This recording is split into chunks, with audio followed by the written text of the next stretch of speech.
The latest report involving a Jets trade for Aaron Rodgers is very confusing. It completely contradicts what was reported last week. I'll tell you what I mean and much more in today's Jake Asman Show. Let's hit it and get it started.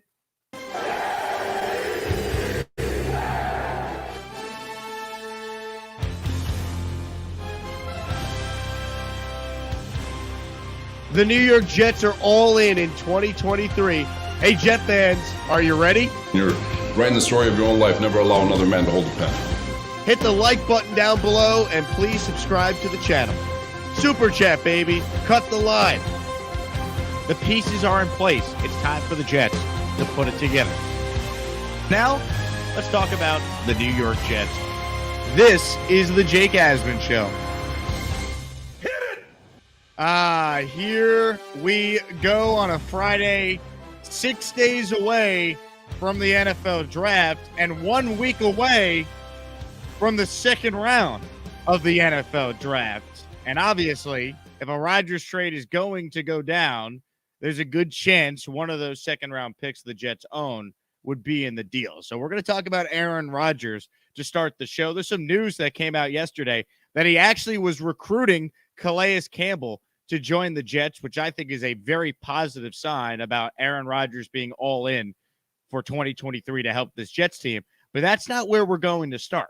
We're going to start with some comments that were made yesterday by SNY Jets insider Connor Hughes. He was a guest on one of my favorite Jet YouTubers podcast. He was a guest on the GreenBean pod. Our guy, GreenBean, the great Jet fan that he is, and his co-host, Gunny, had Connor Hughes on their Thursday show last night. And Connor gave some really good insight into the latest with the Aaron Rodgers trade. So I want to start with just the idea that other teams could get involved. This was a great question that Gunny asked Connor Hughes, specifically about those rumors of San Francisco or Tennessee getting involved. Take a listen.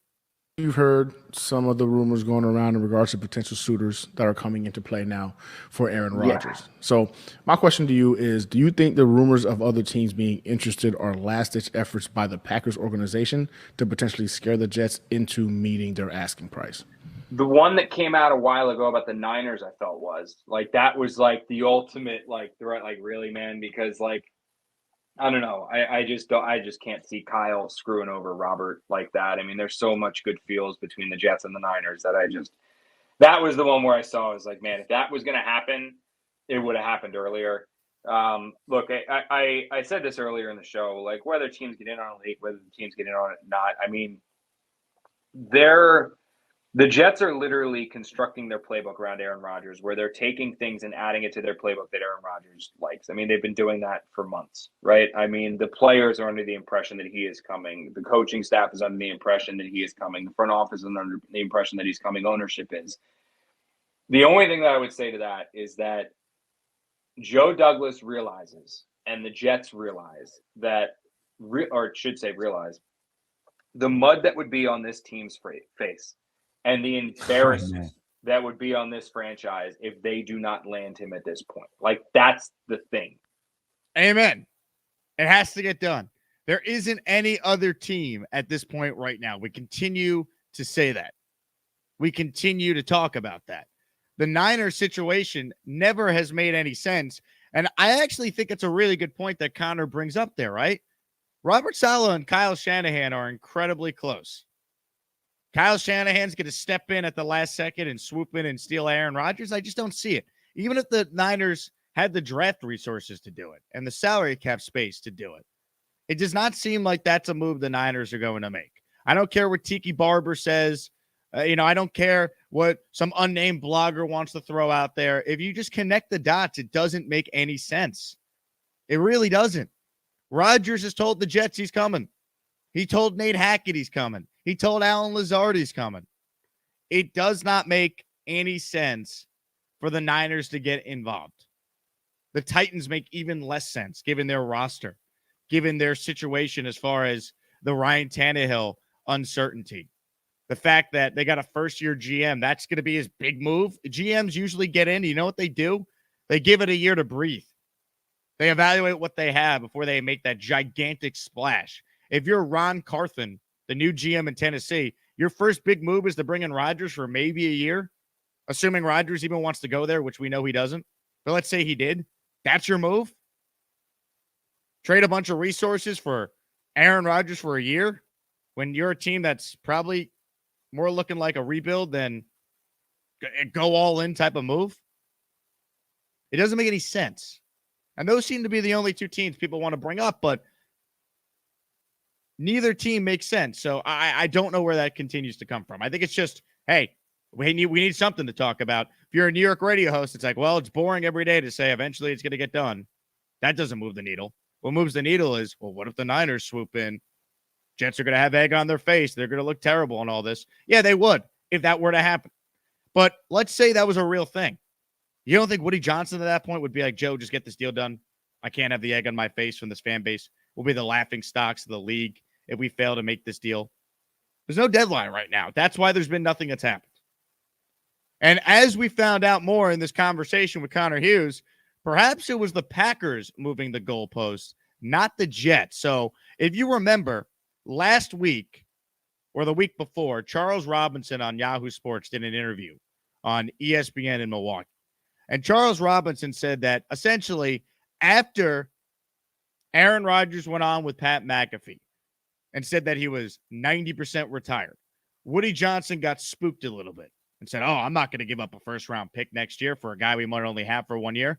And I thought, okay, you know what? That's actually smart by Woody. Why give the Packers anything more than you have to when you're the only team in on them and there's a chance, maybe it's a leverage play, but there's a chance he might only play 1 year.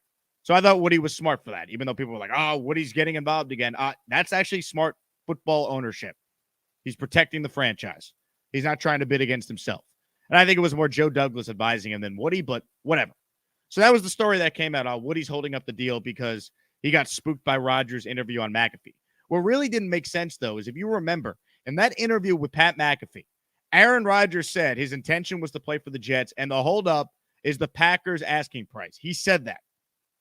So it couldn't have been Woody being spooked after the McAfee interview because Rodgers during that interview said, hey, it's the Packers holding up the trade talks because they're asking for too much. So it never really added up that, after that interview, Woody got cold feet. So now listen to Connor Hughes on with GreenBean last night talking about what he is hearing actually occurred with the holdup with the Rodgers trade. Only option at quarterback right now is Aaron Rodgers, period. It's their only option is Aaron Rodgers. With the Packers, their only option with Aaron Rodgers is to trade him to the New York Jets. So you can fight over we want this, we want that, but it's almost like you guys just got to find the middle ground. And when this thing all began way back when, there was an understanding between the Jets of what the Packers were looking for. There was an understanding from the Packers what the Jets were willing to offer, and they were very, very close to the parameters of the deal were basically done way before the Pat McAfee interview ever aired, because again, we never get to the point of the Jets flying out to California to meet with Aaron Rodgers if the Packers come and they're like, this is a non-starter unless we get the 13th overall pick in the draft and something next year like a second-round pick. And the Jets are like, whoa, we're not trading the 13th overall pick. Like, you never get to the point because they go, okay, you know what? We're never going to agree to this. We're going to the contingency plans. We're going to Derek Carr. We're going to this. We're going to go explore. They're going to go to the – it's what normal – it's like you have the initial discussions. If you don't think something can happen, you go to the next option. You go to the next plan. They were there and the parameters were set to get this done. And then after that McAfee interview, something changed with Green Bay where they went from asking for X to asking for Y. And the Jets and Joe Douglas are basically like, we don't need to have this done at any time. We understand that we are your only option to trade him here. Like, you can only trade him here. We're your only choice. Let's just wait it out. You know, we don't need him here until minicamp. That's it. We don't need him here. Honestly, Aaron Rodgers probably wasn't coming until minicamp anyway. So we'll wait on this as long as we have to wait on this. It's funny because I've said that, like, why would they let them fly? Why do all that if they don't have at least the larger portion of the deal constructed? Changed, or whatever that saying is, what the goalpost move or the card framework or whatever that saying. Yeah, I mean, it was done. I mean, that last part I think is the biggest takeaway, right? It completely contradicts what Charles Robinson said, that it was Woody Johnson after the McAfee interview that had cold feet and was like, whoa, wait a second. We're not giving them a first-round pick if he's only going to play 1 year. So, obviously, let's connect the dots here, right? Charles Robinson's getting his insight from the Packers side. His sources are Green Bay, GM, assistant GM, maybe it's Mark Murphy personally. That's where Charles Robinson's getting his information. Connor's getting his information from the Jets side. Now, there's a saying, right? There's 3 sides to every story.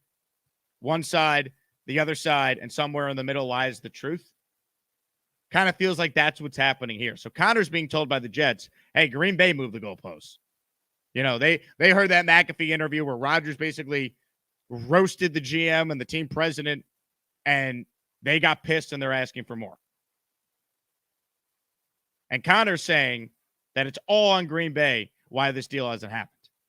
Charles Robinson, getting his insight from the Packers, is saying Woody Johnson is holding up this trade in an attempt to make the Jets look bad, to basically put pressure on Woody just to cave and give Green Bay what they want. And the other theory in all this is that, yeah, the Jets know they don't necessarily need Rodgers right now. He's not going to show up till June anyway for a mandatory minicamp. So they're good with waiting. And the Packers want to make life difficult for Rodgers. We're not just going to trade you right away. We're going to make you sweat it out a little bit. That's what I think is happening here. So compare what Connor Hughes just said to what Charles Robinson said. This was Charles Robinson's comments in that interview I referenced on ESPN Milwaukee. Before the Packers gave permission for the entire Jets brain trust to fly out there, were there not talks of what it was going to take to get Aaron? And is that changed, or was it just you guys go out there and then we'll figure it out? What were the parameters? Yeah, absolutely. There were. I think there was. I think, from my understanding, I think it would have been a 3 and a 1. I think it could have been a 3 this year and a 1 next year straight up.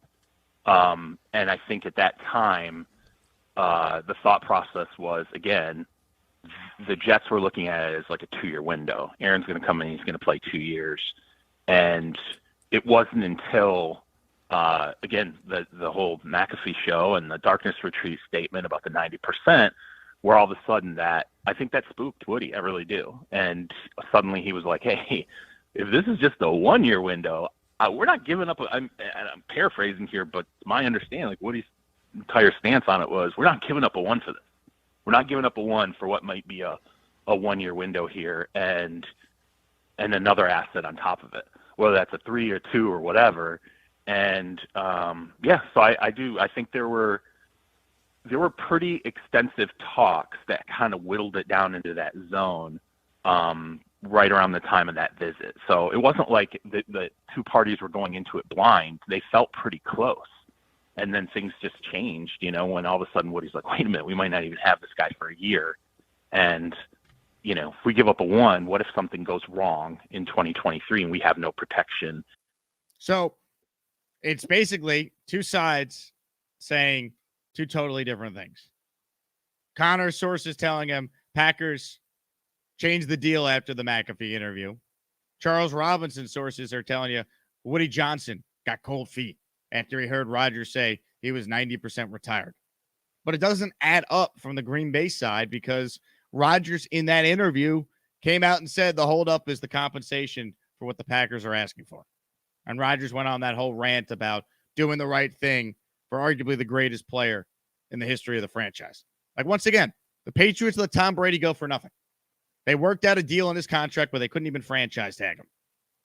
So Brady could just hit the open market and go wherever he wanted, because they had respect for the greatest football player ever. It's so personal between Rodgers and the Packers that it feels like the pettiness and the vindictiveness by the Green Bay side is currently delaying things. But with the draft being 6 days from now, and 1 week from tonight, the Jets being on the clock with the 42nd and the 43rd overall pick, I think it's going to get done either tonight, 1 week from now, or it's going to be done right before the draft. Because ultimately, I don't think Brian Gutekunst is dumb enough to allow this draft to come and go without getting a Jet second-round pick in the deal, which I think is on the table. Because if you're at Green Bay, you want to get a good player to help your team this year. Because any picks you get from the Jets in 2024 or beyond is not going to be as good assuming Aaron Rodgers is healthy, which he's missed one game since 2017. And Aaron Rodgers joining the Jets is going to make them a much better football team. That's obvious. The picks aren't going to be as good. So I still think it gets done before the draft. And if it doesn't get done before the draft, I agree with what Connor Hughes said. There's no other team. Find me the team. Kyle Shanahan is not screwing over Robert Saleh.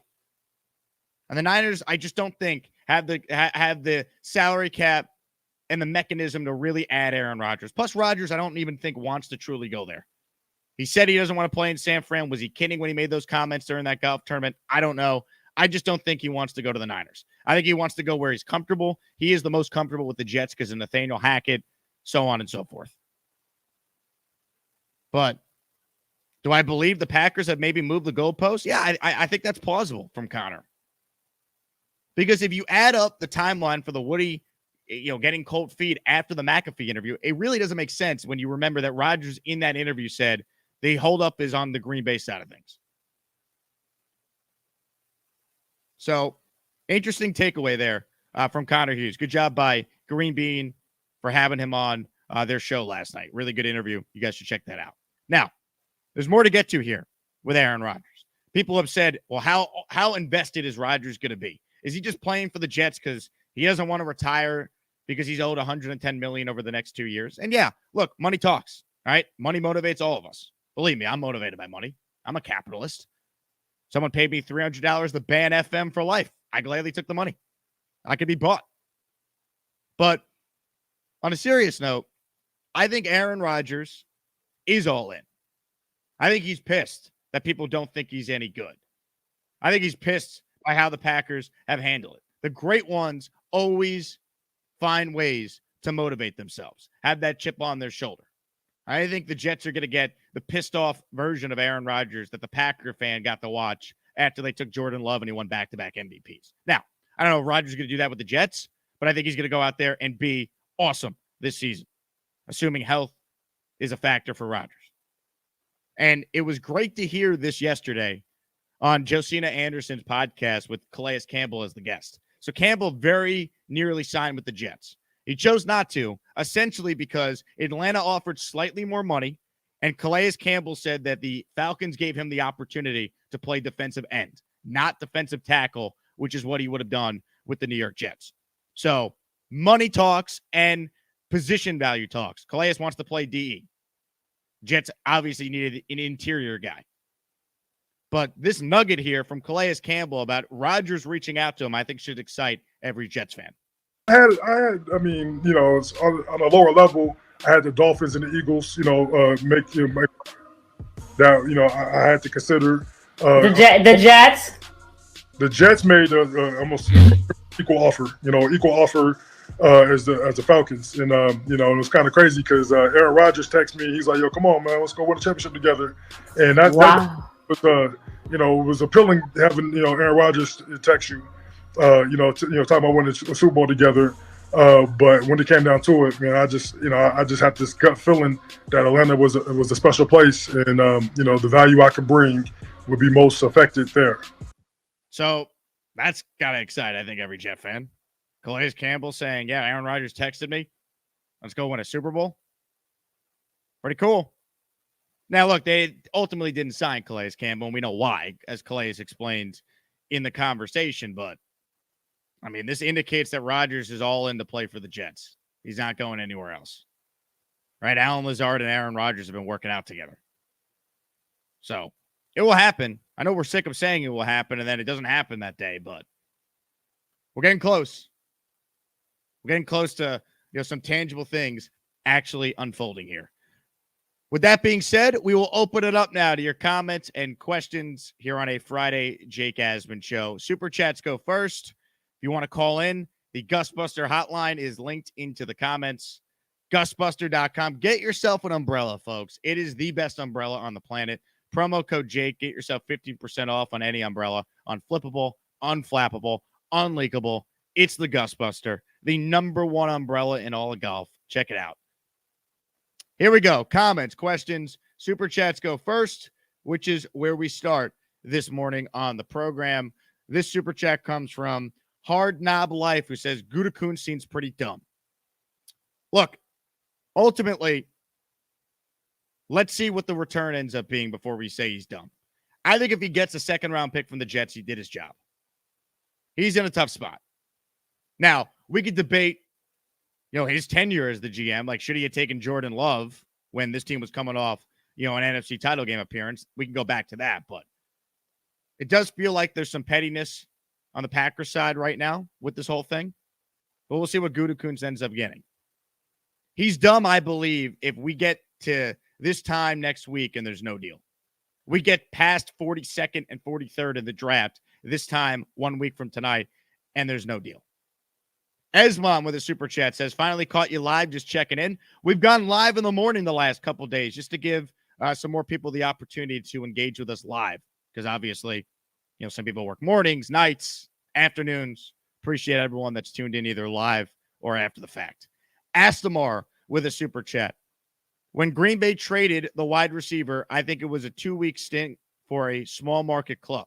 Now Green Bay and the Jets are the talk of the NFL, not the draft, one major market and one small. When Green Bay, are you talking about when they traded Devontae Adams? I'm not really sure what this comment is exactly referring to. I don't think the NFL really cares about one major market, one small. The beauty of the NFL is that every team matters regardless of market size. Like Green Bay, Wisconsin is a small town, but they've been one of the most relevant franchises in all of sports, not just the NFL. That's the beauty of the NFL. Think about it like this. If I told you the Pittsburgh Pirates were taking on the Milwaukee Brewers, would you have any interest in that baseball game? No. Now, if I told you the Packers were taking on the Steelers, would you be interested? Yeah. That's the NFL right there.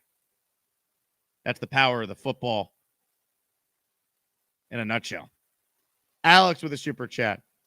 Joe Douglas needs to make it clear to Green Bay the price for Rodgers only goes down if they hold it up till after the draft. There's no future first. Well, I could tell you they're not getting pick 13. That's rather obvious. And if you saw the news yesterday, the NFL made the announcement that the New York Jets are going to have a Make-A-Wish kid announce their pick 13th overall.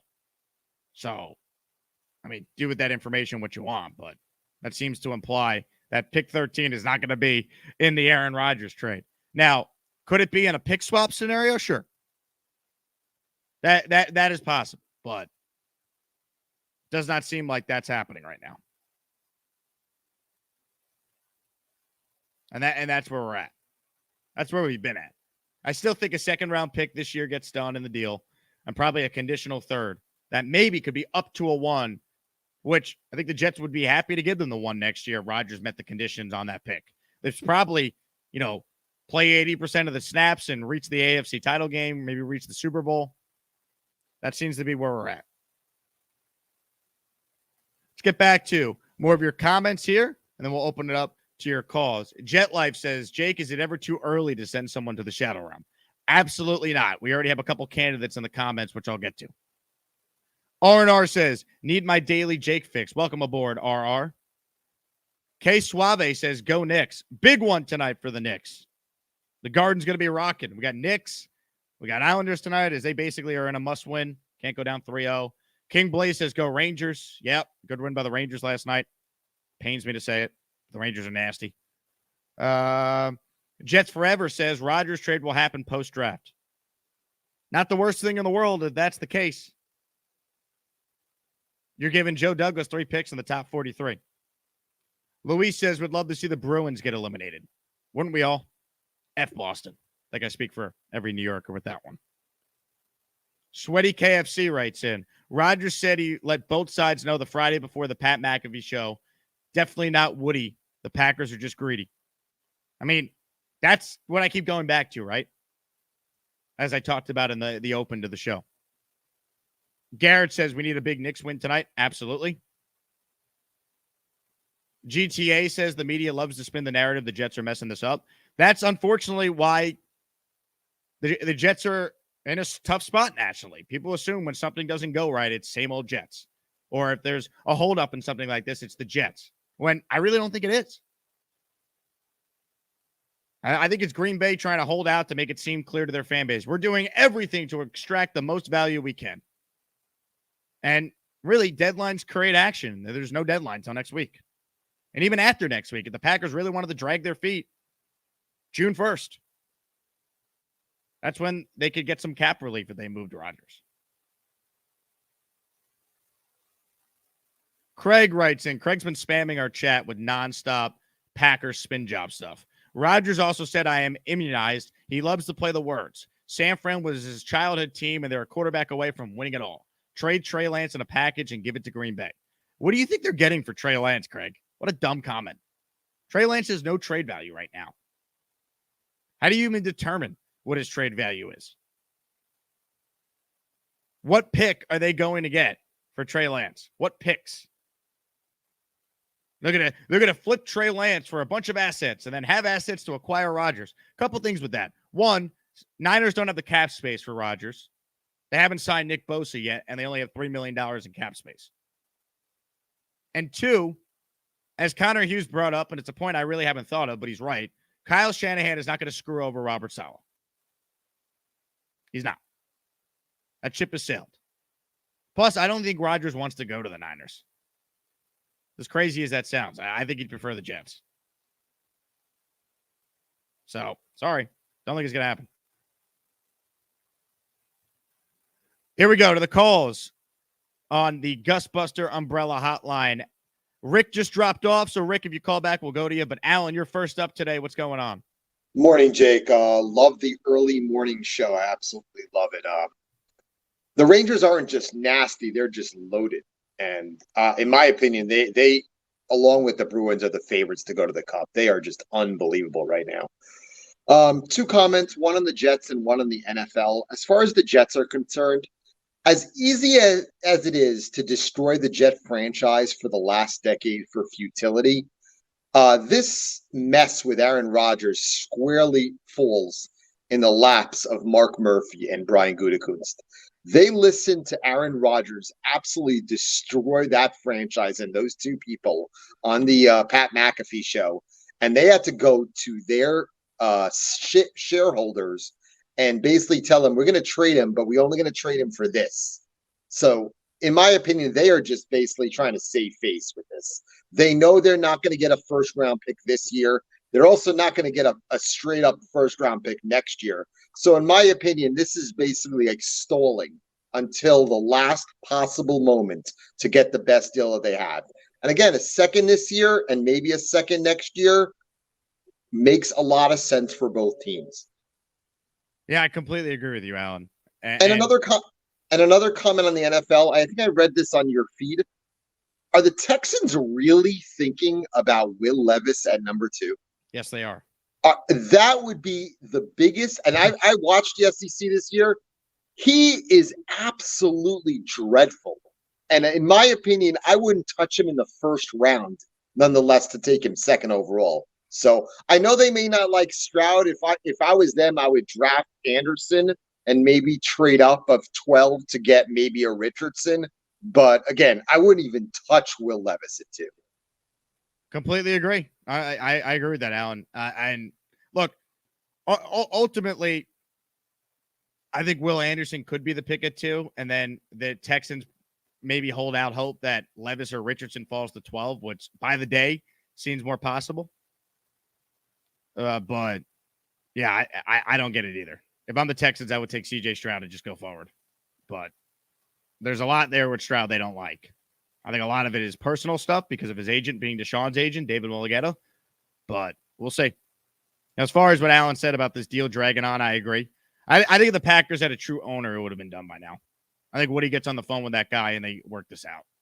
But there's personal feelings involved in all this. You know, Rodgers ripped Murphy and Gutekunst on the McAfee show. They're probably not happy about that. Back to the calls we go. We got Rick on the line now. What's up, Rick? Hey guys, first time caller, long time listener. Thanks for having me. I have a take I've been wanting to share for a couple of weeks because I feel like nobody knows anything about what's going on exactly with the compensation on back and forth because there's so many variables. I've heard you say, Jake, like who's going to take on a $60 million salary and then give up a number one draft pick? Nobody, right? But what if that's not even the conversation? What if it's like a $30 million deal because they want Green Bay to keep some of the contract, right? How does that affect the compensation? Is that one draft pick? Is that two draft picks? Which one is it? We've talked about a second round draft pick and maybe a conditional next year, right? But then what if you throw in Corey Davis? Which one of those picks then goes away, right? What if you throw in Carl Lawson instead of Corey Davis? How does that affect the conversation? I'll say this though, Rick, real quick. It does not appear like there's any players that are going to. No, I know, but I'm just saying there's like 27 possible permutations of this whole thing, and everybody's just guessing, and nobody really knows. And we're just going to find out when it happens what it is, and I think we'll be fine with it. People should stop guessing. Is my point. Yeah, look, I think it's going to get done ultimately. So you're in Amsterdam, Rick. How'd you become a Jets fan? Oh, I grew up in Harrison in Westchester. So nice. Yeah, so it's deep. How long have you lived in Amsterdam? I've been back and forth my whole life. I've been here now 15 years this time. Yeah. That's awesome. But I tell people my first Jet memory was a Richard Todd interception at the goal line to end the wild card game in 1981. So that was very typical, right? I'm sorry to hear that. Appreciate you calling in, Rick. That's awesome. All right, take care. Yeah, good call from Rick. Look, he's right. I guess at the end of the day, none of us truly know what the holdup is, right? What the compensation is. But, based on the common theme we've gotten from the reports, it does not appear like a first-round pick's in the deal. It does not appear like players are in the deal. And ultimately, there seems to be no other team besides the Jets involved in the deal. Once again, the thing that the Packer fan or people not understanding the framework of this deal don't understand. As long as Rodgers says he only wants to play for the Jets, which my understanding is that's the case, no team is coming in and adding Aaron Rodgers. They're not. Rodgers is not going to a team he does not want to play for. He essentially has a no-trade clause without having it because of his contract. And just his personality. You're not adding Aaron Rodgers unless he wants to play for you.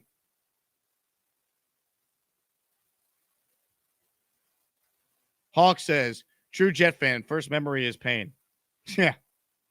That's exactly what it should be. City Burt with a super chat cuts our line. Our first and 24, basically a second with Aaron Rodgers and 23 picks. Yeah, I know what you're saying, City Bird. Obviously, if you trade your first in 2024, ideally it's pick 32, right? Or it's certainly in the late 20s because you're going to have a good season with Rodgers. Great season. But you still don't want to give up the first if you don't have to. Right? And that's where the negotiating is right now. Green Bay's probably saying, all right, you're not going to give us 13, but we need first rounder in 2024. Has to be in the deal. Unprotected first rounder. The thing I would say, though, to Green Bay is your own general manager already said on the record publicly that a first-round pick doesn't necessarily need to be in the deal. Those are his words. Right? Let's go back to the owners' meetings last month. That you'd be comfortable making a trade without getting a first-round pick back? Yeah, I mean, I think, that's not a necessity. I heard the Jets heard that, and they're like, oh, well, I guess we don't need to put 13 on the table anymore. We can stop arguing about that. So I just try to use logic when we talk about this. Obviously, I'm a Jet fan, but I don't see how it doesn't get done a week from tonight, right before the draft. Like, logic tells you, take the second-round pick if you're Green Bay, take your conditional pick next year, and let's go from there. Hold on, ladies and gentlemen. I just noticed it.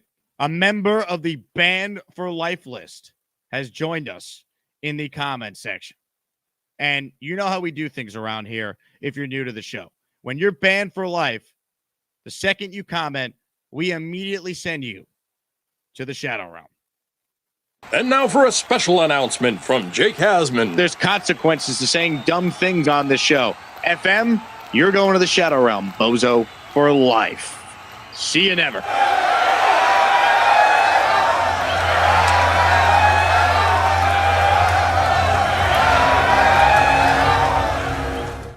See you later, FM. Banned for life. a.k.a. Kareem Carson, whatever nonsense that name is.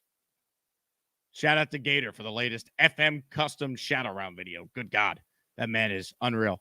City Bird with a super chat. What is this Niners noise? Why would Green Bay want Trey? They don't want Trey Lance. There's some Packer fan that's commenting, well, they'll flip Trey Lance for extra picks and then acquire Rodgers with those picks. It's not happening. That's not a real thing. Trey Lance has no value. I spoke to someone yesterday in the know about this that is an NFL reporter. He's like, that Ian Rappaport putting it out there was basically trying to like just do like the Niners a service, like try and drum up some interest that's not there. That's what that was. We really want to go inside the weeds with that one. G-Rags with a super chat. What are your thoughts if it doesn't happen by or during the draft? Is it time to panic or there's still time? There's still time. Jets minicamp's not till mid-June. It's April 21st right now. And honestly, if Rodgers is not there for minicamp, is it the end of the world? Like, I wouldn't want that. We all want this done so we can stop talking about it. So we can stop hearing, people who don't know try and make up things about other teams and the Jets not doing this and that. Like, we all want this done just so it's done, but would it be time to panic? No. The time to panic, I think, would be start a training camp, midway through training camp. But I keep going back to this. The Jets acquired Brett Favre in August. He didn't know anyone on the team, didn't know the offense, and they started 8-3 that year and would have made the playoffs and had a chance to win a championship if Favre didn't get hurt. So I don't think it's like we need Rodgers now, otherwise the Jets are screwed. No. I mean, Baker Mayfield got traded to the Rams on a Tuesday, and then he won a game on a Thursday. Aaron Rodgers blindfolded would be a huge upgrade for this Jets team. And they won 7 games last year with some of the worst quarterback play in the NFL. So that's where we're at. Ocho says, do you think the Aaron Rodgers trade goes through? Do you think it will help even more to get more talent on this team? Or do you think about the same as it is now? I think it will help, but I think a lot of free agents know Rodgers is coming here. Like Calais Campbell is getting texts from Rodgers to join the Jets.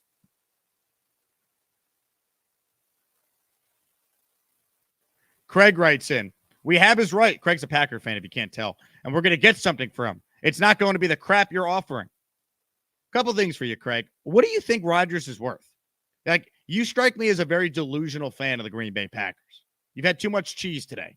Like, explain to me what you think a 39-year-old with that contract who's threatened retirement the last 3 years is worth. You tell me what the Jets should trade the Packers. So you tell me, Craig. Like, I'll listen. You say the Jets are offering crap. I think the Jets have offered a pretty fair offer. If it's true, they've offered a second-round pick this year and a conditional pick next year. You tell me. There's no other team that wants them besides the Jets right now. There's no other team that's willing to take on that contract besides the Jets right now. So you tell me as a Packer fan what the Jets should be offering your franchise. Because I'm sure your proposal is going to be horrendous. Luigi writes in with a super chat. He cuts the line. If a quarterback slips like Levis or Richardson, do you draft him? Wouldn't that put more pressure on Green Bay to finish the deal? No, I don't think you draft the quarterback to put more pressure on Green Bay. You draft the quarterback at 13 if you believe that guy's going to be a franchise quarterback. And I don't think Levis or Richardson are worth the 13th pick in the draft for a win-now team that has issues on their offensive line that need to be shored up. So I would not do that, Luigi. What I would do is if Levis or Richardson's there at 13, see if a team wants to come up and make you an offer you can't refuse to move back. And then still take an offensive lineman in the first round and recoup some picks you gave up in a Rodgers deal. Because now you're loaded for next year in case Rodgers retires, it doesn't go well, whatever happens.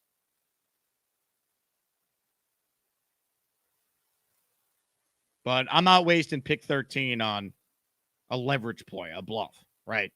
I need that 13th pick to go to a player that's going to help the Jets win.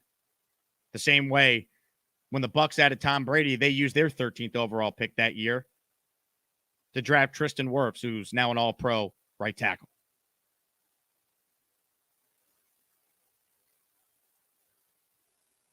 So that to me is the key in all this, right? Luis says, So the Jets make 2 picks in the second round and the Packers eat crow. Better for the Jets. Yeah, the only thing with that is then you're waiting a lot longer. But I think the Jets know it's going to get done.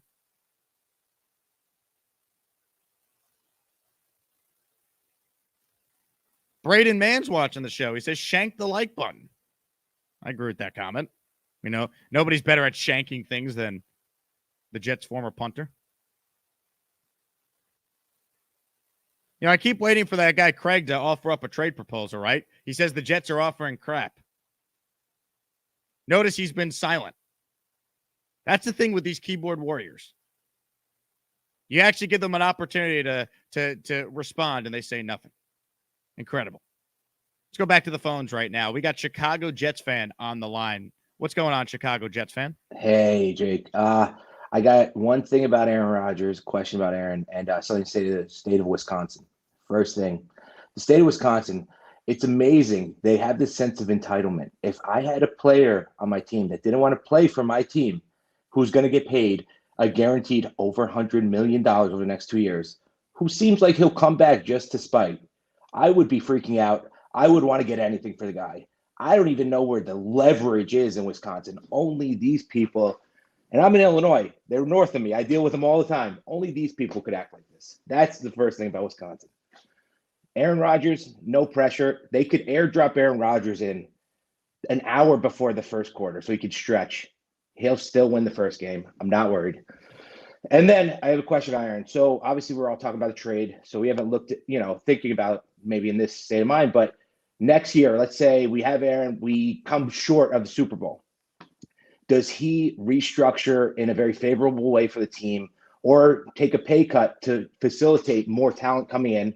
He's recruiting for the Jets. He said money's not a factor. I don't know if I believe that, but he seems to be all in on the Jets and trying to win some Super Bowls. Yeah, well, I think there's a chance that when this deal's worked out, he's going to redo his contract with the Jets to give them more flexibility. I think that's part of it. And for sure, I mean, look, I personally think Rodgers will play 2 years with the Jets, but you don't know for sure, right? Like, we're going to go through assuming he's a Jet, which he will be, we're going to go through the same song and dance the Packer fan went through the last couple of years where he's going to say he's not sure. He's going to go into the cave again, and we're going to have to sweat it out as Jet fans. But I do think he'll play 2 years. And, yeah, look, Aaron, anytime Rodgers is your quarterback, you got a chance to win every year. Guys are going to want to play with that guy. Now, tell me this. If we make 2 AFC championships back-to-back, losing both real close games, do we get a third year out of Rodgers? I mean, tough to say. Tough to say. And good call, Chicago Jets fan. Tough to say. I mean, does Rodgers want to keep going at that point? I don't know. How much longer does he want to play? He said he's not going to be like Brady and play till he's 45. He'll be 39 this year. He's turning 40. But the way the NFL rules are, I think Rodgers could play another 3 years easy. We'll see. I think he's going to really like playing in New York. I think he's going to be energized by it, the same way Brady was energized playing in Tampa. We'll see. I think you get 2 years out of Rodgers. We go from there. Luigi writes in, is Zach the quarterback? What do we do this year? Can't scramble and not take a shot every year until we get it right. Zach's not going to be the quarterback. So if Zach's the quarterback, what do we do this year? You don't worry about it, anything. You don't do a damn thing. He's not going to be the quarterback. Maybe he's on the team, but he's not the quarterback. FM is returned, and you know what that means. It is time to send this bozo to the realm. Into the shadow realm you go.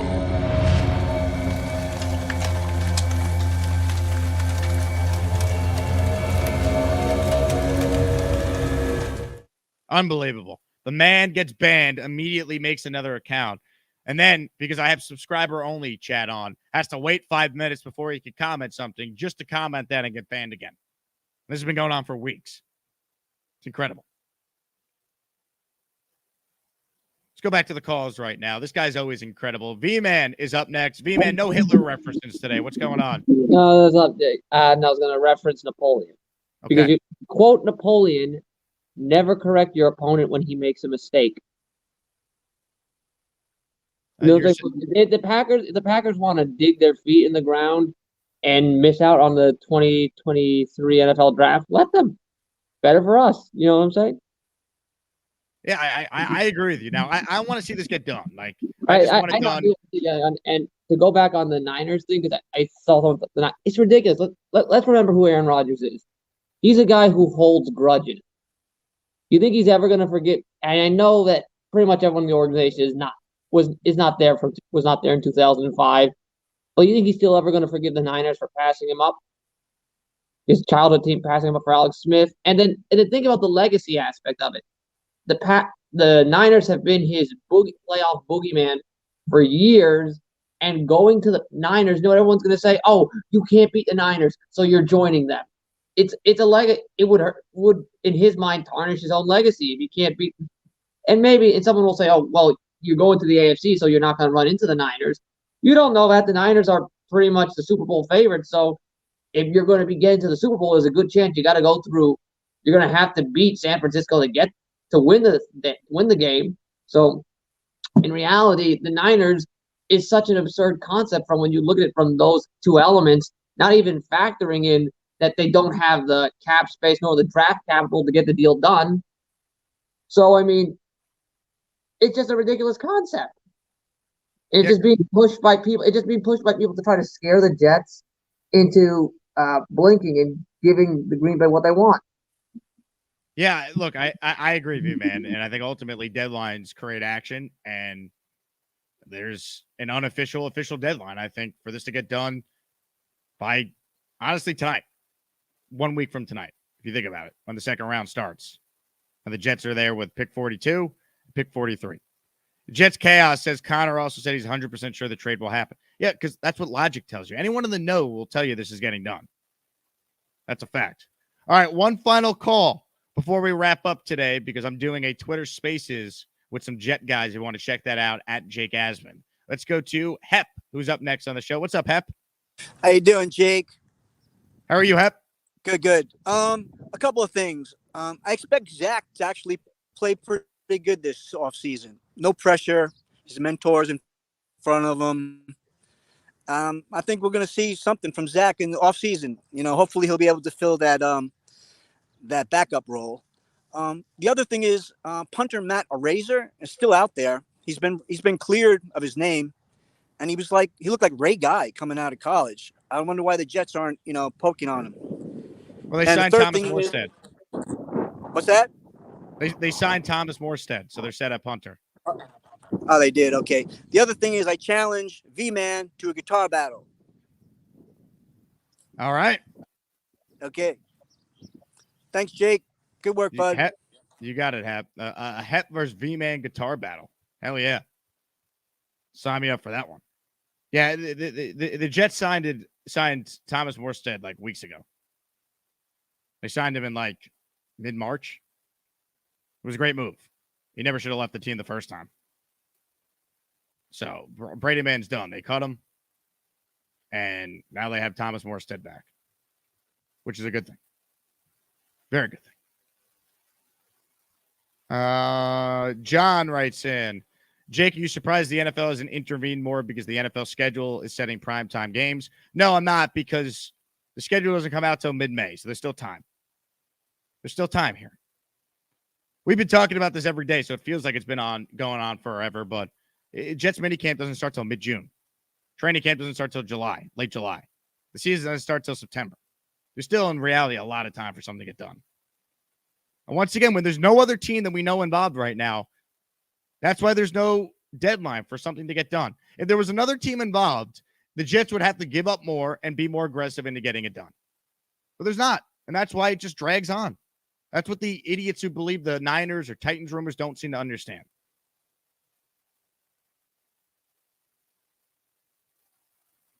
So, I mean, it's frustrating to kind of say a different version of a similar thought, but, this was Aaron Rodgers the other day wearing an "In JD We Trust" shirt. I think that's how Jet fans should feel right now until there's reason to not feel that way, right? So this should get done. And maybe it gets done today. Who knows? Start the weekend off right. Who knows? I appreciate everyone who tuned in today. Really fun show. Reminder, patreon.com/Jake Asman shows where you get bonus content, including an episode today with one of my favorite draft analysts. It's a surprise. You can listen to the interview. It will be up on the channel sometime this afternoon, not on YouTube. It's only on Patreon. You get at least one, sometimes two, like this month, podcasts every month that are only on Patreon, not YouTube. You can message me directly on there. You get the show ad-free, so no more YouTube ads as an actual audio podcast. So check it out, patreon.com/Jake Asman Show. And I want to give a big shout out to our latest member, Andrew Kemp, a.k.a. Drewski, who signed up yesterday to our growing Patreon community. Appreciate all of you for taking the time to tune in today. Hit the like button, hit the subscribe button, and if you want more Jet content away from YouTube, Twitter, and Instagram, I no longer have my blue check mark. Elon took it away from my Twitter account. At Jake Asman's where you can find me there. Instagram at Jake Asman as well. Enjoy your day, everybody. Let's go Knicks. Let's go Islanders. And I'll talk to you guys soon. See you, everybody.